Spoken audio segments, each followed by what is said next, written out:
যারা দাড়ি রাখেন না, হিম্মত করে দাড়ি রাখেন, হিম্মত করেন যে ইনশাআল্লাহ দাড়ি রাখবেন। দাড়ি না রাখা এটা কিন্তু অনেক বড় অপরাধ। অপরাধটা কি জানেন? অপরাধটা হলো যে ব্যক্তি দাড়ি কাটে নিয়মিত, আমার কাছে মনে হয় সে আল্লাহর সাথে বিদ্রোহ করে এবং আল্লাহকে বলে ডাইরেক্ট যে খোদা আপনি দিবেন আমি কাটব, আপনি দিবেন আমি কাটব, আপনি দিবেন আমি কাটব, আমি বেড়া হইলে আপনি খোদারে দেখায় দিব, আপনি দিতেন পারেন কতক্ষণ, আমি কাটতে পারি। তো আল্লাহও যেন বলে বান্দা কাটতে থাকো, আসতে থাকো, কাটতে কাটতে একদিন তো আমার কবরে আইবা। তো তখন প্রথম রাতে প্রথম ঘন্টায় টাঙ্গাইয়া যখন ফিটমু তখন বুঝবা,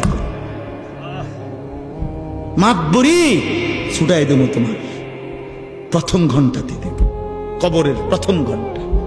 হাত্তা তাখতালিফা আদলাউ, আল্লাহ নবী বলেছেন কবর যখন প্রথম মিনিট নাফরমানকে কবরে একটা চাপ দিবে, তো ডান পাশের মাটি বাম দিকের মাটি ডান দিকে, মানে ডান পাঁজরের হাড্ডি ভাঙ্গা চুইরা এই পাশে চলে যাবে, এই পাশের হাড্ডি ভাঙ্গা এই পাশে চলে যাবে। 1 মিনিটে নাফরমান সোজা চুরচুর হয়ে যায়। অহংকার করো, মাতবরি দেখাইও না। সবাইরে বললাম কেউ বড়াই করেন না। যে নারী বেপর্দা তারে বইলেন তোমার এই রূপ যৌবন পোকা মাকড়ের ঘরে চলে যাবে, কবরে। অসংখ্য সুন্দরী নারী এই পৃথিবীতে কবরের খোরাক, মাটির খোরাক হয়েছে।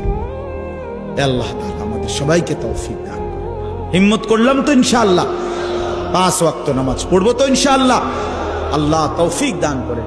সকাল সন্ধ্যা কিছু কিছু জিকির করবেন, আল্লাহওয়ালাদের কাছে আসা যাওয়া করবেন এবং নিজের জীবন সুন্দর করার চেষ্টা করবেন। নবী সাল্লাল্লাহু আলাইহি সাল্লামের অনুসরণ করার ফিকির করবেন। আল্লাহ তাআলা আমাদের সবাইকে তৌফিক দেন।